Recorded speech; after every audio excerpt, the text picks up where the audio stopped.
Halo, halo, apa kabar Anda semua? Ngobrol lagi bersama dengan Bung Rocky Gerung. Kalau tadi pagi kita itu ngobrolin soal bagaimana membaca Pak Mahfud membaca Pak Jokowi, kan begitu ya? Kira-kira yang terjadi kan? Ya, ini Nah, paling lengkap tuh. ya itu. Bagaimana membaca Pak Mahfud, membaca Pak Jokowi. Ya, sekarang kita langsung baca Pak Jokowinya ya, Bung Rocky ya, Ya, berkaitan dengan peristiwa yang terjadi di istana ya saat ini ya. Di istana kan kemarin itu Mbak Puan baru ketemu dengan Pak Jokowi, kemudian diikuti oleh Ganjar. Meskipun katanya forumnya kalau Ganjar itu bukan forum politik, tapi kalau Mbak Mega jelas itu forumnya, Mbak Puan itu jelas politik. Dan Jumat sebelumnya juga Pak Prabowo juga ketemu dengan Pak Jokowi di istana dan kata Ahmad Muzani setelah pertemuan itu senyum-senyum gitu Pak Prabowo. Jadi ya tetap aja ditafsirkan, apalagi kemudian kita lihat ya dua orang ini memang sekarang ini kan mencoba mendapatkan berkah gitu dari Pak Jokowi.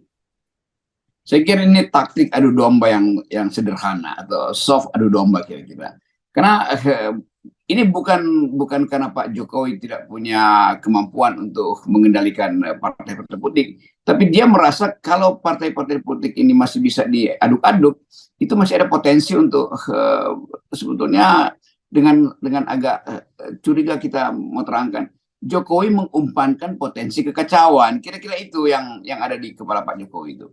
Nanti pasti orang akan marah. Mana mungkin presiden? Oh iya, tetapi kita mesti tuduh itu supaya makin lama kita tahu bahwa Jokowi tidak mungkin secara legowo menyerahkan kekuasaan dia pada satu orang. Dia tetap akan bagi-bagi orang, dan cara yang paling bagus adalah pertahankan ketegangan di antara calon-calon presiden.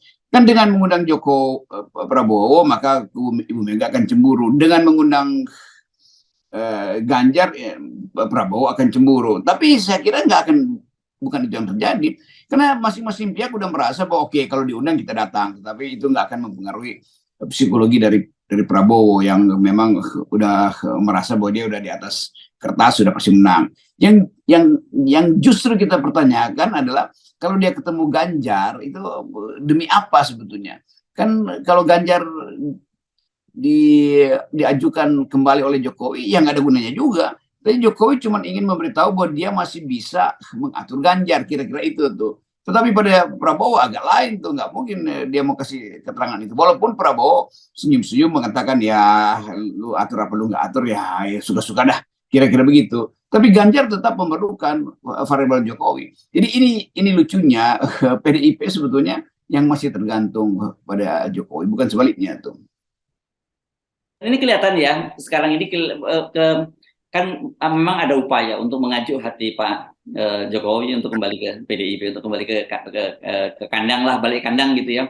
Tapi kalau kita lihat perkembangan terakhir ini kelihatannya akhirnya mungkin Pak Jokowi mengambil jalan tengah gitu. Tetap akan mengendorse Pak Prabowo, tapi tentu saja kemudian juga tidak terlalu frontal dengan Ganjar. Kita lihat misalnya dalam perkembangan terbaru ada pernyataan dari PAN, oh kemungkinan kita akan membentuk koalisi besar itu yang terdiri dari Gerindra, PKB, Golkar dan PAN.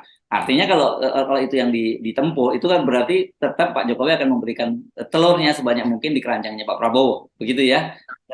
Tapi kemudian di satu sisi tentu saja sebagai petugas partai beliau masih tetap harus serve Ibu Megawati dan PDIP gitu.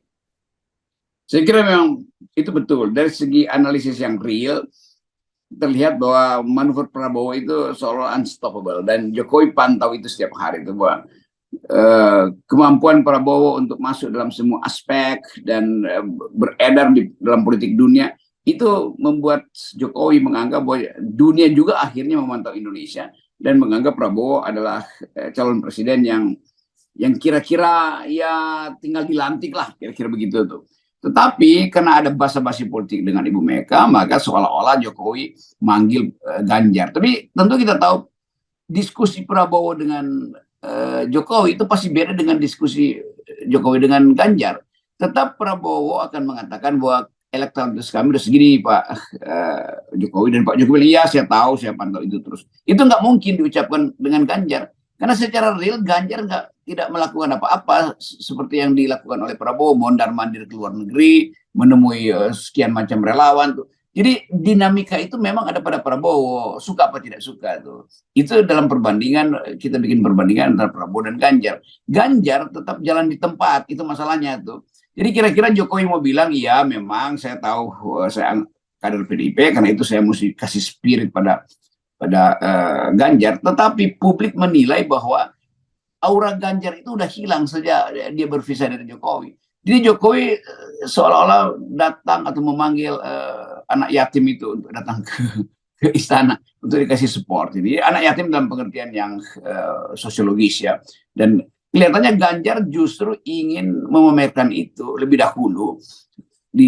Kan yang terjadi, Ganjar memamerkan bahwa dia bertemu dengan Ya, Jokowi. ya itu di akun media sosialnya memang dimunculkan itu kan gitu ya. Ya. Itu juga pertanda bahwa buat apa kalau memang ada pembicaraan rahasia strategis, disimpan aja kan. Jadi Ya. Ganjar tetap perlu untuk diketahui publik bahwa dia di-endorse oleh Jokowi. Dan Ganjar tahu bahwa Jokowi mungkin juga akan menilai bahwa oke, kalau ditaruh nama dia maka apa namanya, pesan buat Ibu Mega, Jokowi tidak melepaskan Ganjar.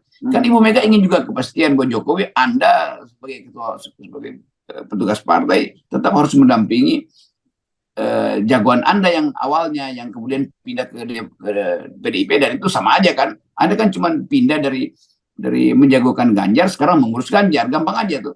Tapi Jokowi selalu punya semacam sense bahwa kok nggak aman dia ya, masih nggak aman tuh dengan PDIP itu.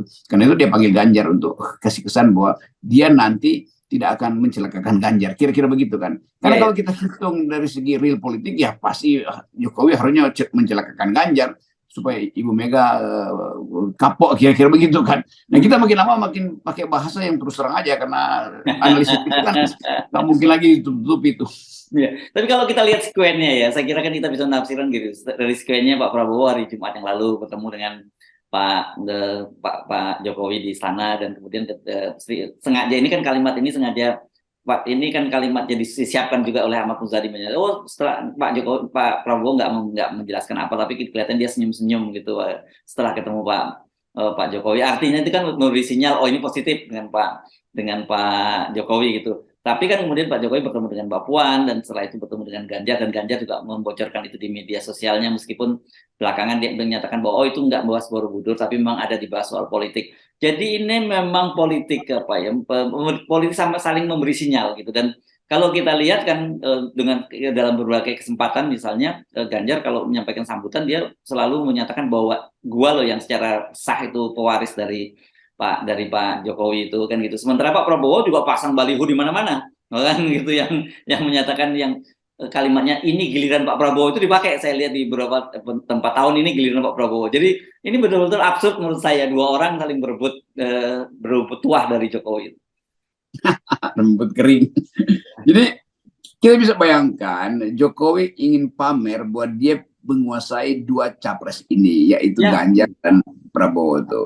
Pada saat yang sama, sinyalnya adalah Anies tidak layak lagi untuk bertanding, karena kira-kira Jokowi bilang, udahlah Pak Anies, ini cuma duel antara Prabowo dan Ganjar yang dua-duanya adalah proksi saya, kira-kira begitu kan. Tetapi Jokowi lupa bahwa ketegangan-ketegangan semacam ini justru bisa membuat orang menganggap bahwa oke, yang disingkirkan justru yang sebetulnya ditakuti oleh Jokowi itu.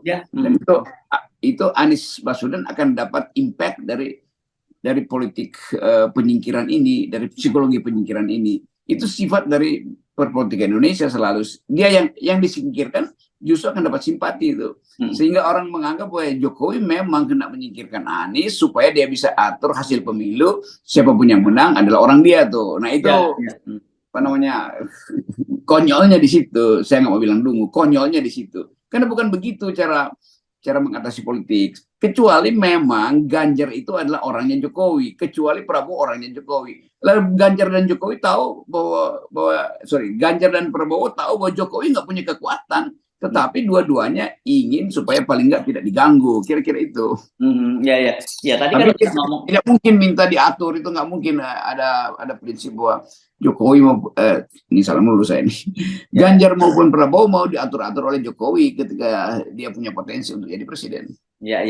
Kan kalau kita tadi ngomongin Ganjar Prabowo ini dalam konteks karena memang Pak Jokowi sedang memainkan dua kartu ini saja kan gitu, dengan tidak memperhitungkan Anies Baswedan gitu. Tapi betul, memang kelihatan sekali bahwa upaya-upaya itu terus upaya penyingkiran ya dari Anies Baswedan. Tapi kalau kemudian faktor masuk faktor Anies Baswedan, nah itu baru seru permainannya kan begitu ya. Kalau kalau cuma Ganjar sama Pak Jokowi ya buat kita nggak menarik gitu. Apa artinya? Dan buat rakyat juga saya kira rakyat juga sadar bahwa loh kalau gitu kita ini cuma jadi justifikasi saja dong, suruh datang nanti ke pemilu untuk memberikan justifikasi bahwa dua orang Pak Jokowi ini dipilih secara demokratis kan gitu. Itu artinya final Jokowi versus Jokowi kan jadinya. Iya, iya, iya, iya, iya. Itu buruk sekali itu, all the president men yang akhirnya bertanding. Orang lupa bahwa sebetulnya yang paling bagus Jokowi beri sinyal buat dia mampu menundukkan Anies, itu masalahnya tuh. Saya kira Itu iya. jadi Iya. terbalik kan. Buat apa Jokowi mau menerangkan bahwa dia mampu menundukkan Prabowo dan Ganjar? Itu orang anggap bahwa ya apa itu bukan berita tuh. Kalau dia mampu menundukkan Anies, nah itu baru berita tuh. Jadi Jokowi mesti cari cara supaya Anies datang ke istana dan Anies keluar dengan wajah yang tegang atau wajah yang sedih misalnya, kan itu kan. Nah Prabowo keluar dari istana wajahnya sumringah kok, ya apa di mana ditekannya kan nggak ada kan. Justru Prabowo mengatakan oke, terus saja undang saya supaya saya terus akan pasang lebih banyak baliho. Kan orang semacam Pak Prabowo itu mengerti bahwa siasat itu mendahului strategi. Yang sering kita sebut bahwa strategi itu ada kumpulan siasat aja. Kalau siasatnya udah bagus, ya strateginya dengan sendirinya juga berakibat. Jadi kira-kira itu ya bacaan saya begitulah.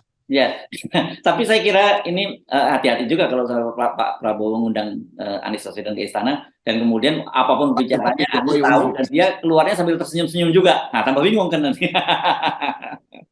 Anies pasti tidak akan pernah diundang, sebab itu buat Jokowi itu variabel yang tidak bisa dia kontrol. Kecuali udah dipastikan bahwa Anies gak akan masuk di dalam putaran, lalu Jokowi mungkin basa-basi ke Anies tuh. Tapi selama ini survei menunjukkan bahwa tiga kandidat ini tetap ada di dalam top of mind dari pemilih kan. Jadi Jokowi justru akan gagal untuk memperlihatkan genggaman dia pada dua orang ini kalau Anies tidak bisa dia tundukkan tuh. Jadi tetap di layar politik orang nunggu mampu nggak Jokowi tundukkan Anies tuh. Ya mampu aja dengan menundukkan Nasdem. Iya, tapi di belakang Anies ada SBY juga, ada JK juga, mampu menundukkan dua kingmaker ini. Kalau Nasdem ya dengan mudah, karena Nasdem partai politik yang komorbidnya ada beberapa di situ tuh. Tapi SBY kan bukan sekedar demokrat, dia tokoh.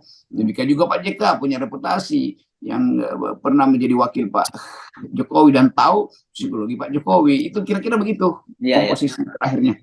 Ini karena kita kan selalu ngomongin soal lembaga survei begitu ya, Bung Rocky, dan kita selalu menyatakan bahwa ini Anda nyebutnya tipu-tipu dan saya juga menyatakan nggak percaya. Akhirnya dalam beberapa hari terakhir ini saya akhirnya diundang oleh beberapa ada dua partai politik yang menunjukkan hasil surveinya begitu. Ini loh Mas Hersu yang survei yang tidak kami publikasikan. Angkanya seperti ini.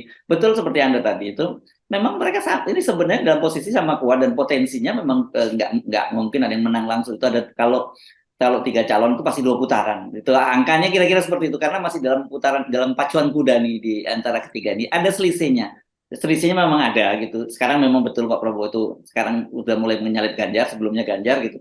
Tetapi Anies juga tidak sejauh seperti yang disampaikan oleh lembaga survei. Sebenarnya masih dalam rentang apa bukan margin of error lah orang nyebutnya selalu. Iya. Nah itu sebetulnya saya kira Jokowi membaca hasil survei itu pasti kita pastikan itu ya.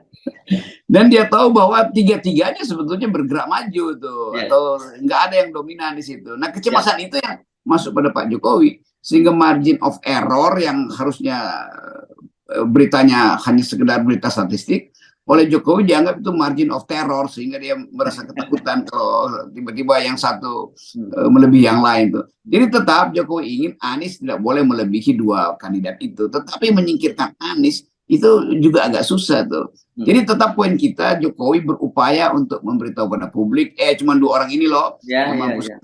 Padahal sebetulnya juga itu pengendalian yang agak palsu karena dua-duanya PDIP memang udah punya standing dengan 20% tuh. Prabowo udah punya standing 20%. Tinggal problemnya bahwa Ganjar tidak mampu menemukan calon wakil presidennya yang cocok dengan ideologi PDIP itu, karena PDIP ideologinya ke kiri itu. Sementara Pak Prabowo jelas agak ke tengah dia, sehingga dia lebih mudah sebetulnya memperoleh calon wakil presiden yang fit and proper atau fit in dengan program-program Gerindra.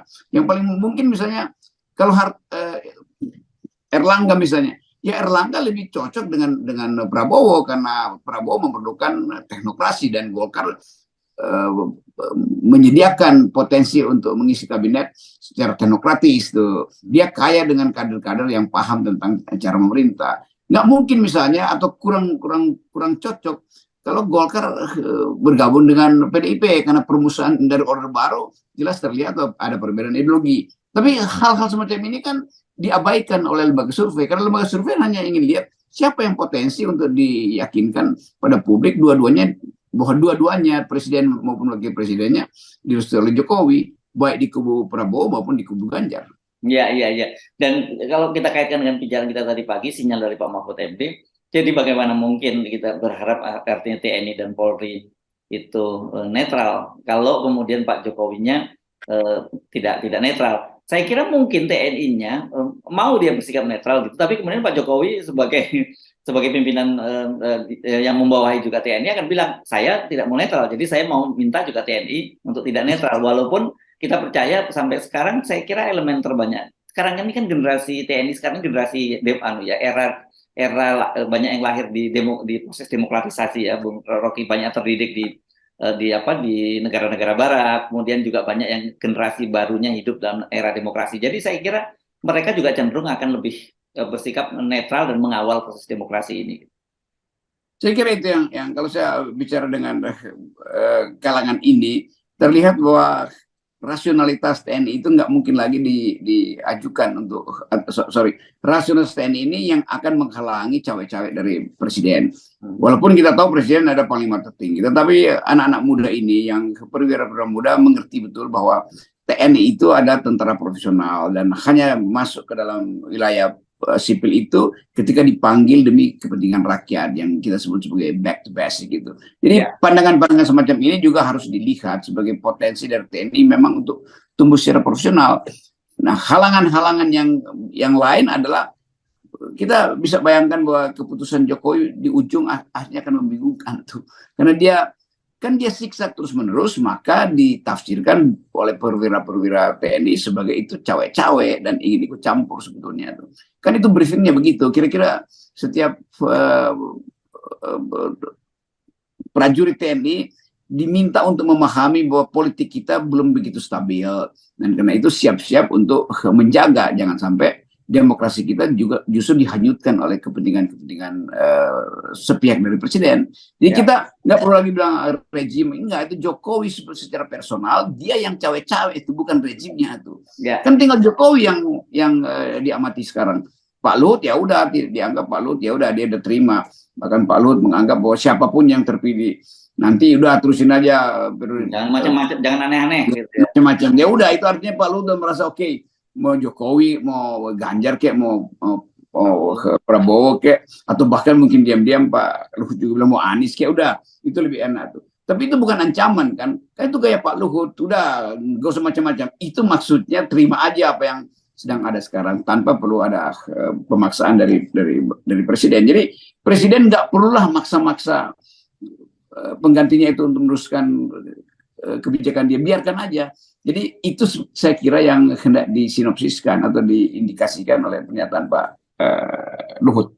Ya, dan kalau kita ngomongin TNI, kita lanjutin dikit ya. Kalau kita ngomong era reformasi, ini kan sekarang sudah tahun 98. 98 itu sekarang berarti sudah 25 tahun ya, Bung Rocky ya. Dan artinya sekarang ini yang generasi awal TNI yang lahir di era reformasi itu kan sekarang Pak mereka ini sudah sebagian udah jadi perwira menengah, bahkan ya mungkin letkol atau kolonel gitu yang awal-awal ya saya kira karena sudah 25 tahun gitu. Bahkan yang sekarang ini saya lihat kan yang bintang-bintang 2 itu banyak kan angkatan 94 ke atas gitu ya. 94 sudah ada yang bintang-bintang 2. Jadi mereka itu betul-betul perwira yang memahami konsep under civilian control itu yang saya kira itu yang mereka jadi ya demokrasi mesti mereka junjung tinggi gitu. Saya kira umumnya begitu tuh dan kepastian itu yang justru menggembirakan kita bahwa yang disebut sebagai senior dalam TNI bahkan sekedar hanya ingin mengatakan jangan konstitusi dilanggar. Kan itu bahasa seniornya begitu kan. Tetapi yang junior bahkan merasa bahwa jangan demokrasi dipermainkan oleh aktor-aktor politik sipil tuh. Karena bagi mereka aktor politik sipil itu harusnya menjaga supaya nilai-nilai sipil itu juga diikuti oleh militer kan. Kan selalu kita katakan bukan militer yang supreme atau bukan sipil yang supreme, tapi nilai-nilai sipil itu. The supremacy of civilian value, bukan the supremacy of civilian people, tapi civilian value. Itu pasti dimengerti oleh tentara, oleh para perwira muda ini, bahwa nilai-nilai sipil itu juga berlaku bagi TNI, supaya dia menjadi tentara profesional. Kita kira begitu, bukan sipilnya, tapi nilai-nilai sipil, yaitu demokrasi. Saya kira itu yang harus juga jadi salah satu faktor ya, variabel yang mesti dipertimbangkan ya. Kan kalau kita bicara masalah politik, bukan hanya partai-partai politik, variabel TNI mesti dipertimbangkan, dan dengan tadi itu dengan genealogisnya mereka yang berbeda dengan para perwira mereka yang hidup di Orde Baru, saya kira itu membuat mereka juga nanti dalam mengambil keputusan menyikapi politik Indonesia juga akan berbeda. Nah, saya kira itu prinsipnya itu bagus tadi perusahaannya Herzog. Jadi genesis of power itu memang dari rakyat, tetapi TNI kemudian berevolusi menjadi dwifungsi itu. Nah, dwifungsi pada waktu itu dwifungsi yang dipergunakan untuk kepentingan politik. Nah, yang baru sekarang menganggap dwifungsi itu sifatnya adalah antropologis, bukan untuk kepentingan politik, karena memang nggak mungkin diubah genesis of power itu. Tetapi TNI yang baru sekarang menganggap udah itu memang kita tahu sejarahnya, tapi kita bukan dalam pengertian untuk mengaduk-aduk pemerintahan sipil. Kira-kira begitu poinnya. Oke, jadi banyak variabel yang mesti dipertimbangkan. Jadi kita cuma mengingatkan pada Pak Jokowi. Kalau kita tadi nyebut tadi pagi kita nyebut wanti-wanti, kita mengingatkan bahwa tidak linier seperti yang dibayangkan oleh Pak Jokowi loh, proses politik yang terjadi saat ini. Ini penting kita ingatkan itu, Bung Rocky ya.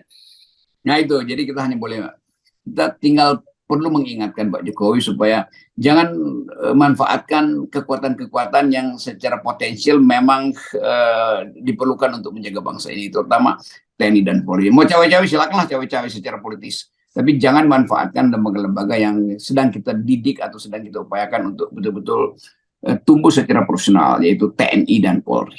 Yes, oke. Karena kalau cawe-cawe partai politik udah kadang rusak ya, sudah apa boleh buat lah gitu ya. Walaupun sebenarnya nggak boleh kan ya. Kita bahkan dorong cawe-cawe di partai politik supaya kacau partai politik itu, supaya kita buat cara yang baru dalam berpolitik. Oke, baik, terima kasih Bung Rocky. 0% ya Bung Rocky, kalau ini nggak pernah kita lupakan ini ya. Ini juga back to basic ya, back to basicnya 0% gitu. Ya, itu pemerintahan sipil harusnya mulai dengan sistem presidensial threshold 0%. Yes, oke. Baik, terima kasih Bung Rocky. Oke.